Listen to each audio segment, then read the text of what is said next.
All right. Thank you so much, everyone, for inviting me over here. I am Tania, and I've done my master's in biotechnology. I have been in the edtech industry for more than 3 years now. So basically, I teach biology, and if I talk about the higher grades, so specifically, I have more, alignment towards zoology. I take YouTube live sessions. I take paid batches for the students. And while teaching for these many years, before the edtech industry, also, I used to teach offline. So, being in contact with teachers, being in contact with students so much, I have realized one thing that somewhere or the other, we are able to provide the subjective knowledge to the students, to the institutions, but apart from the subjective knowledge, we don't really talk about the things which are extremely, extremely important. And that is why I have chosen this topic so that I can speak about it in today's sessions because I've got this platform. And with the help of that, I would like to talk about equality in school. Then, by listening to the topic, you might be thinking that school is the only place where there is equality, but I don't really feel that, unfortunately. There's a still there's a scope for development, I would say. There are a lot more things that we can actually do in the schools. Equality in school, I would say, there's just one thing that we follow, that each and every kid is wearing the same uniform. I think that is the only thing where we see everyone as equals.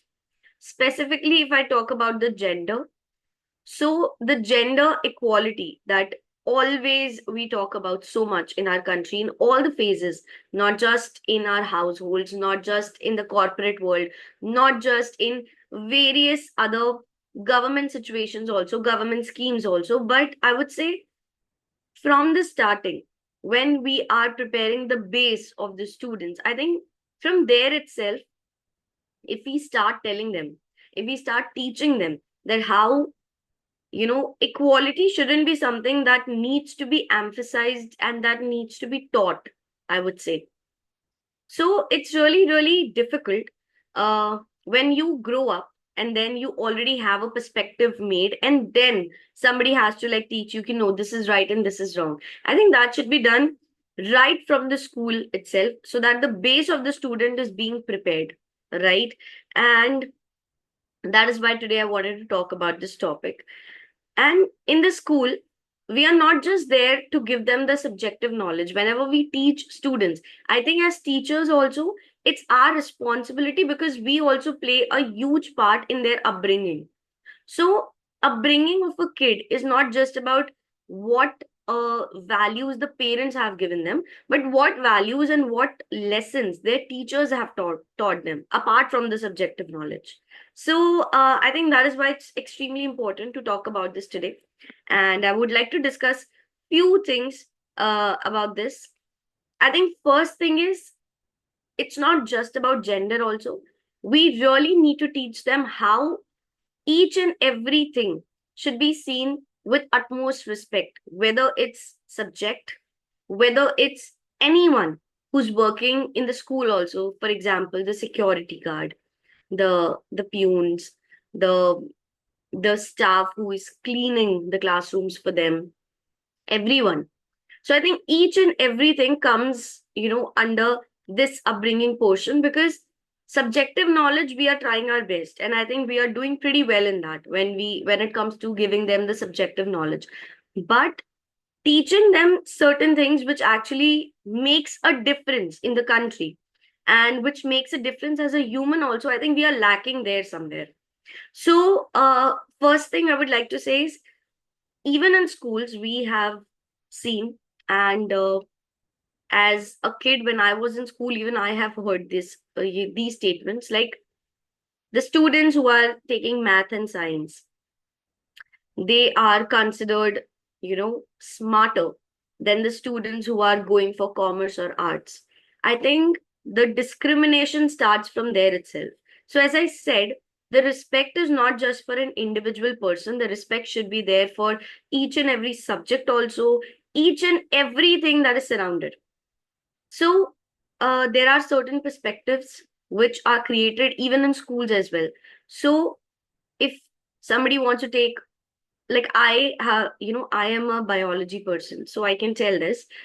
When somebody wants to take a biology subject, and if a guy wants to opt for it, a lot of times the statements come arise ki, okay, it's a girl subject, why do you want to take biology? And math and science is kept above every subject. Then people think, okay, commerce and arts are for the students who are weaker in studies, who are not, that smarter, that they could catch up things. But being teachers, it's our responsibility again to tell them that each and every subject is equally important, and you should be respecting each and every subject in the same manner. It's nowhere written that math and science comes above everything. No, it's not. Students find it slightly complicated, but that doesn't mean it's above every subject. So respecting each and every subject also, and not making a perspective about the students who are opting for some other subject. I think from there also a respect arises. As soon as, in a normal conversation, as soon as they come to know ki, oh, you are a commerce student, suddenly, you know, a prior perspective is there ki, okay, maybe he's not that good in studies, that is why he has taken commerce. Maybe he's not that good in studies, that is why he has taken arts over here. So these are few things that teacher can tell them ki every subject is equally important. There are different fields of every subject, and that is how uh, a strong value is being added to their curriculum as well. Then how do they treat the people around themselves, right? To tell them ki when they are classmates, they should not be uh, discriminating certain tasks also among, with respect to the genders ki, okay, you're girls, you're not supposed to do that, ki, or I'm not gonna do that because girls do that, or I'm not gonna do that because boys do that. No task, no subject, absolutely nothing should be, a barrier between the genders. And this has to get started from the school itself, because that is their base. From there, whatever learnings you get, that is, it actually stays with you for a very, very long period of time. And if your base, your value system is strong enough, I think as soon as you grow up, there are high chances that, it will be a better outcome. Unfortunately, in schools, we see a lot of things where, teachers are like, okay, girls and boys are not going to sit together. Or as a punishment, in, sometimes it used to happen, as a punishment, we used to make them sit together. So that uncomfortable thing is there, that awkwardness doesn't really go, even if you're studying in a co-ed school. So when you're studying in a co-ed school, it should it should be a pro for you, that there is no awkwardness between the genders, there is no comparison or no discrimination between the genders. It shouldn't come like ki, uh, like, this is some girl thing, I won't do it, this is some guy thing, I won't do it. Again, one more thing, all the workers, all the people who are even in school, like, it's our responsibility as teachers to teach them that if you talk to your teachers with that much respect, so for everyone, doesn't matter what work they are doing, they might be cleaning the floors for you, they might be uh the security guard of the school, they might be ringing the bells for you, they might be the peons, but with the same respect they are talking to their teachers, it should be taught to them that how every work is important, and how every individual is, they should be treated with respect. Just because a person is a security guard, just because a person is cleaning the floor, doesn't mean you have the right to talk to them with lesser respect. You have to treat them, you have to talk to them with the same amount of respect that you actually talk to your teachers with. Because that is what we are doing in schools. We are not just there for giving them subjective knowledge. We are there to make their value system stronger, because we play an important part in their upbringing, and it becomes extremely important. If we are not able to do it, then somewhere down the line, being teachers also, we will be failed. So I think that shouldn't be a big deal. And today, when we see that people are respecting such people, everyone around them, if they are respecting, so we think, oh, such a nice guy. But it should be a very normal thing. It should be a very common thing. It should be a part of our etiquettes. And, this might sound very basic, but unfortunately, we are lacking in these basics only. We are not able to teach them the most basic things that uh, even when kids tease each other, so they might be teasing each other with according to the physical appearances. if uh if a student is heavy weighted, they might be calling him the names. If a student has a darker complexion of the skin, they might be calling with those names. So it's our responsibility that when they are young, they don't know certain differences. So when they are young, we need to tell them that how the physical appearance is not in hand of a person, and how you cannot point it out. You cannot make somebody feel bad about their physical appearances, because they have no role in it, they have nothing to do with it. So these are certain things which creates a very very strong foundation, and the strong foundation should be created at the time of schooling itself, when we are telling them that how important is it, for all the basics to be cleared. Then when these many awkwardness is there, it's very difficult to introduce sex education. But again, equality comes here as well. I remember when I was in school, so even when the teachers had to talk about periods, the teachers had to discuss something related to the menstrual cycle of girls. Or, in the washroom, if a new vending machine is being allocated for the sanitary napkins for the girls, they were not very comfortable to discuss these things when all the students are sitting together, because boys were also there. So this awkwardness, somewhere down the line, it's coming from us only as teachers.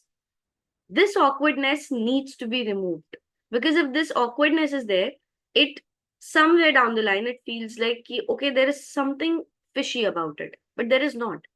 It's the most natural, it's the most common thing that needs to be discussed. And it's one of the most important things that needs to be discussed, according to me.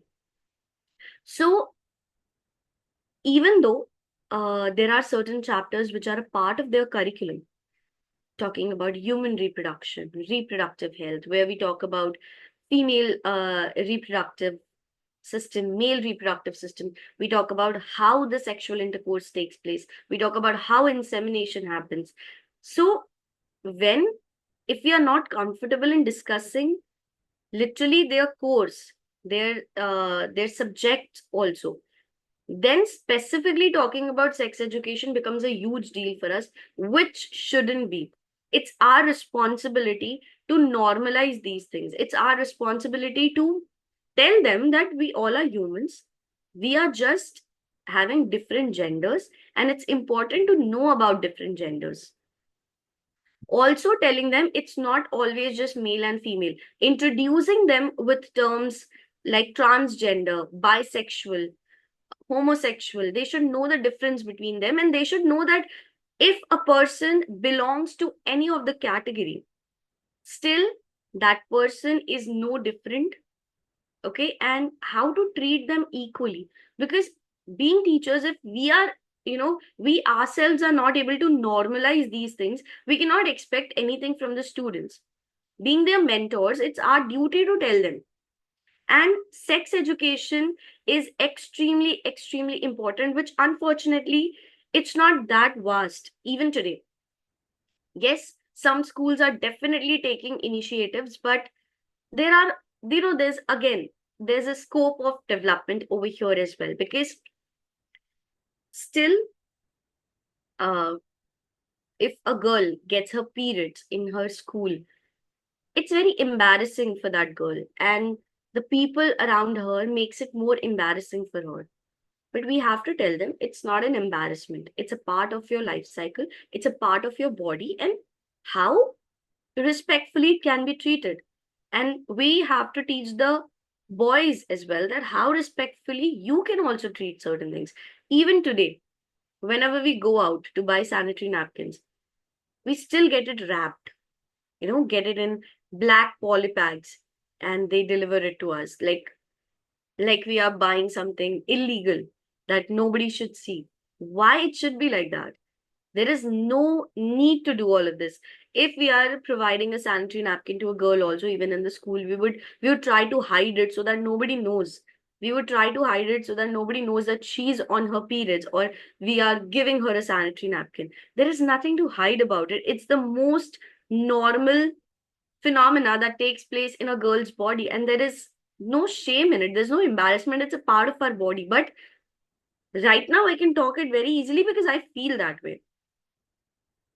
But it's our responsibility to tell this to everyone. If we are in that position where we can transfer this message among everyone, that it's important to normalize these things, especially when it comes to the adolescence age, when it comes to, you know, late teens and early 20s wala situation. So we have to tell them. It's really important to educate them about the hormonal changes taking place in their body, so that they do not do something stupid. They do not take up any step just to answer their curiosity by themselves, because they are curious about a lot of things. Unfortunately, there is no comfort between their mentors and them. That is why they couldn't come to us and talk about it. If that is there, we can answer their curiosities, and they would not take any step which is not good for them. So, all the hormonal changes are taking place in the body, which is the most natural thing. So, to talk about it, that what can be the outcomes, this is what you are going to feel. This is how things are going to take place. What exactly is sexual intercourse? If, when can it be done? If you're doing it, how protected you should be? What are the things that you have to take care about? When you are in the adolescence age, there will be hormonal changes, there will be attractions. To teach them that if this gender is getting attracted to this gender, they would be considered this. Again, telling them the difference between homosexuals, heterosexuals, bisexual, transgender, because we are surrounded by everyone. And to tell them that it's just a biological differentiation, otherwise, everything is as normal as it can be, and there is no difference, and that is why everyone should be treated equally. So it's extremely important to do all of these things. And sex education, yes, it does play a huge role according to me. uh, Again, as I told you, that everyone's work is equally important. No matter they are the principal of the school, the teachers of the school, they're going to their mentors, but each and every work, whoever is working hard, whoever is taking care of themselves, whoever is somewhere down the line uh, contributing to the society, I would say everyone is equally important, and it's our responsibility to teach them. I feel really bad if I see that the students, the young kids also nowadays, they can just discriminate people according to what work other people are doing, according to how much money they are making, according to how a person is looking, on the basis of physical appearance. And it just breaks my heart. It just feels so bad that we could have taught them.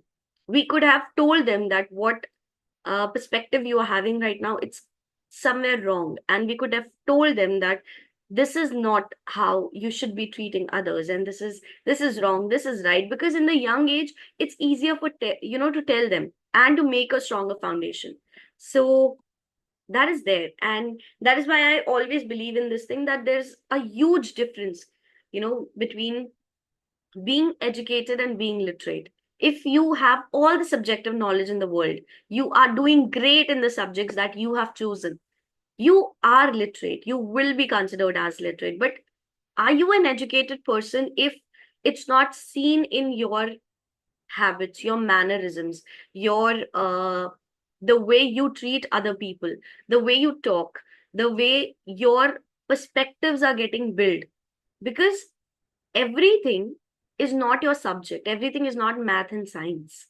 It's also about what kind of a human being are you becoming. Because the more we learn, learning is like that only. You have to grow as a person, right? You will have a good career, you will have great opportunities if you are good in studies. Yes, that is definitely there. But that will be a result of you being literate, that will not be a result of you being educated. So I think that makes a huge difference. That is why when we learn more, we meet more people, we are learning a lot more mannerisms, we are learning what exactly good for the growth of the society, not just us as well. And being a part of the society, if you think that there is a need to bring that change, first that change has to be brought in yourself. And if that change is not seen in you, again, you will just be considered as a literate person, not an educated person. Because if you are, suppose, at a very high position, you have an amazing job, but still you don't know how respectfully you can talk to a waiter of a restaurant, then all of that education goes into vain. Because this is the most basic thing, to talk to people respectfully. If you can't even do that, then no matter what, in what position are you right now? So again, that is a huge difference between being educated and being literate, and that is something we also need to teach the students in that way. So yes, I think that was it from my end, and I firmly believe in this. I really really would want that these things also, make a huge difference, and it should be given the same importance that we give to all our subjects whenever we are in schools. So yeah. Thank you, Miss Tanya. If you can stop sharing your screen, we will Sure. do the Q&A session. Yeah, just a moment, please. Yes. Yes. So, Ms. Tanya wonderfully explained. We will, here are some questions to further discuss the topic of inequality, focusing on gender inequality, societal inequality, and preparing students with the acceptance and values, ma'am. So, we'll just discuss more into that. In your view, what strategies can teachers use to promote gender equality in the classroom? um there can be like few very basic things, like as I told you, I gave you one example during my explanation that even in the co-ed school, it seems like that whenever a guy is told to sit with a girl, it seems like a punishment. It shouldn't be like that. They should be very comfortable with each other. With the comfort, they should be taught that how respectful they can be with each other. So, the teachers should not be like, okay, guys will sit with guys, girls would sit with girls, and they'll play separately. No, they are in a co-ed school. They are supposed to be together. They are supposed to play together, and that is how there will be less awkwardness. When there is less awkwardness, there can be more respect also, and that is how the views can be exchanged between girls and guys. So there will be less barriers, I would say. So, what role can male allies play in promoting gender equality in schools? I think the major role can be played by the males itself, because uh, this is a harsh truth of our society, that they are a privileged gender in a lot of situations. And if they are a privileged gender, and if they treat the women around them equally, so I think that itself will be a huge thing. Because if they are a privileged gender, they know that there are a lot of things which are allowed to them, but requires permission when it comes to the girl. And especially it happens in the young age. So if even if there are male teachers, or the students in the class, they can actually play a very very important role, where they are not dividing parts. Okay, that for example, if something important needs to be done, if something like needs to be done where you have to suddenly go out and bring out something, so it's always preferred ki, okay, let's not give it to girls. If some artistic work is there, so let's give it to girls. So these are very few things that are automatically discriminated by the gender. कि, okay, girls are going to do this work, guys are going to do that work. You should ask the student that in what work are you interested, despite of the fact that you are a girl or a guy. Right. So I think that is how we can definitely bring a change. So how Small can step. we encourage more girls to pursue STEM fields, ma'am, and break gender stereotypes? I think in schools, it's also very much important to bring in, more physical activities as a part. Also to tell them that how important is it for the girls to be physically fit, honestly speaking, as a part of their safety as well. Because again, harsh truth, but we have to prepare girls to, take care of themselves and for their, self defense things and all that. And when they actually get into these things, we obviously cannot force girls to do that. But yes, if we are introducing them to different fields, and then if their own interest generates, I think that would happen. Right now, currently, what happens is they themselves don't know in certain situations whether they are interested in this thing or not, because they haven't been introduced to certain fields and they haven't been experiencing what all opportunities or what more opportunities can be there. So that introduction is important, first of all, to know whether they are interested or not. Right. So how can schools support LGBTQ plus students and address homophobia and transphobia? I think, again, uh, it teachers can play huge role having separate washrooms, I would say. Girls ka washroom is there, boys ka washroom is there. There should be one more washroom for, the people who, if they are not comfortable in going to the male's washroom or the female's washroom, there can be one more washroom, like we see in certain malls nowadays or certain movie theaters nowadays. For others, they have a separate washroom, right? So there it comes. In certain forms, always in gender, we see just male or female. We have to add the others option as well, right?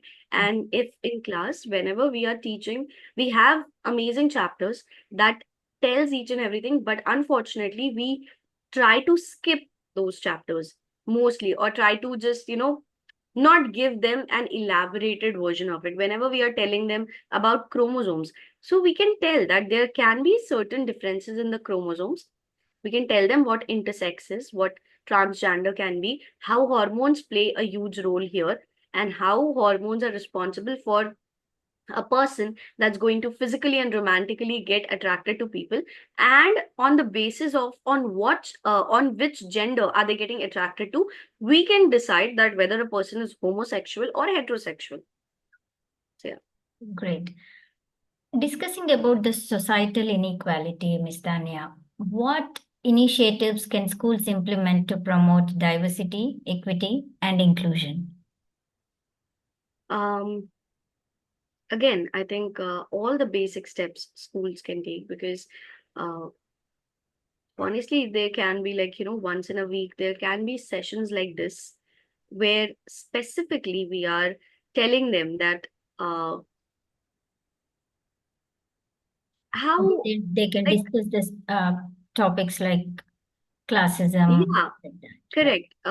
It's not just about the subjective knowledge, as I said, that there can be sessions where we can discuss, we can take up very common examples also, because it happens in each and every household. As I told you, that I have seen kids and even their parents also, like elder people also do that. They call out names, on the basis of how a person is looking, on the basis of how a person's physical appearance is there. They will call out names on that. We It's important to tell them that this is not how it should be done. Telling them that, being a girl you can't do that, being a guy you should not do that. So, telling them that unfortunately these are very normal statements that you can hear in everyday conversation, but this is wrong. Because if we tell them, there are high chances that they will also stop their parents or their family members when they hear them doing. Because when we used to tell them that you have to segregate waste, dry waste in this, wet waste in this, they actually go back home and they tell their parents that why are you putting the waste in the same dustbin. in our school, we have been taught that dry waste has to be kept separately, wet waste has to be kept separately. So, if in schools we are telling them that this is not the way you talk, or this is not how things should be, and this is something which is normalized, unfortunately, but it's wrong. So, it also happens that when the students go back to their homes and they hear any elder also speaking that way, they will definitely stop them. Ki, in our school, we have been taught that this is wrong. So you should not say this. So don't use this term, or don't treat them indifferently. So, these are like small, small things, but it makes a huge, huge impact, I would say. And continue to that point, ma'am, how can schools or what initiatives can schools encourage students to become active citizens and advocates for social change? I think individually also, if they create a change, rather than going to a massive level, again, as I said, because if we are conducting certain sessions, if we are, breaking that barrier, so individually, if they are bringing change, that is how the change will be brought in the society. Because if I have this thing, ki, I want to bring this change in the society, the first and the foremost thing is to bring that change in me. And then my role becomes whoever is around me, even in the daily conversations, in the regular conversations, even if I see that somebody is normalizing a statement, I should stop them right away and tell them, ki, okay, this is not how it is. So, then uh, influencing the people around me. And that is how I would be able to talk to other people that this is this. So that is how sessions should be created. Whatever topics are there, it should be treated with utmost clarity. Whatever topics are there, even in the subjects, whether it's related to reproduction, whether it's related to genetic disorders, heredity, telling them that how things work, and then expecting them also to correct the surroundings if they are doing anything wrong. So I think that is how it could be done. And then asking them to give sessions to the younger classes, telling their juniors, ki, okay, this is how it should be done. So that is how the confidence also needs to be built. And that is how they will understand that how important it is for them to teach other students as well, or people around them as well. So, coming to the teachers' training and support, what resources can schools provide for teachers to address issues related to equality? I think just very daily examples. We do not even require resources. We could just tell them the examples, and it's happening in every household. But yes, on the part where a girl safety is required, yes, more physical activities can be included, and self defense training can be included as a part of the curriculum. Apart from that, the conversations would just play a huge role, and that is how you can majorly teach them. Mhm. Coming to the student empowerment, ma'am, what student-led initiatives can promote equality and inclusivity?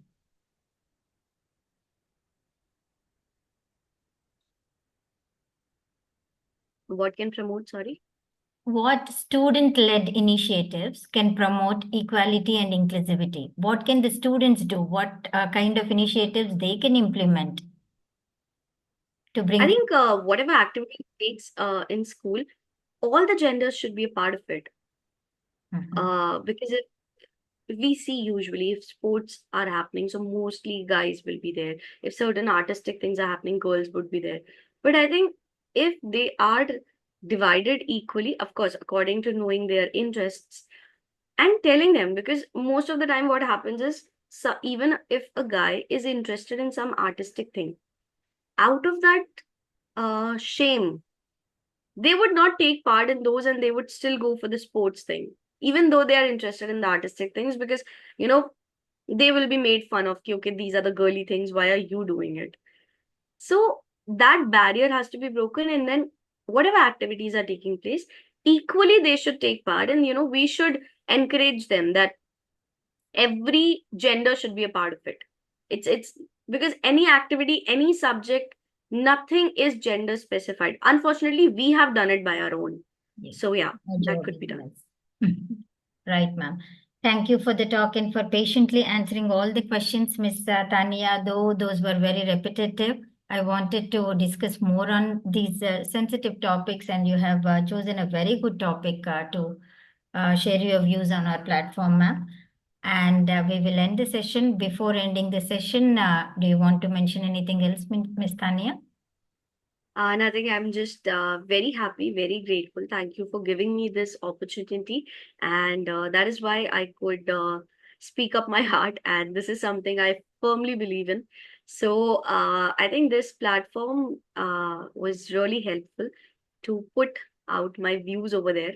And I hope that you keep on doing certain sessions. I wish you all the very best because you guys are doing a great job. And I hope this continues and we keep empowering each other like this. Thank you. Thanks a lot. Thanks. We'll Thank you we'll so end the much. session now. I'll stop the Yeah. recording.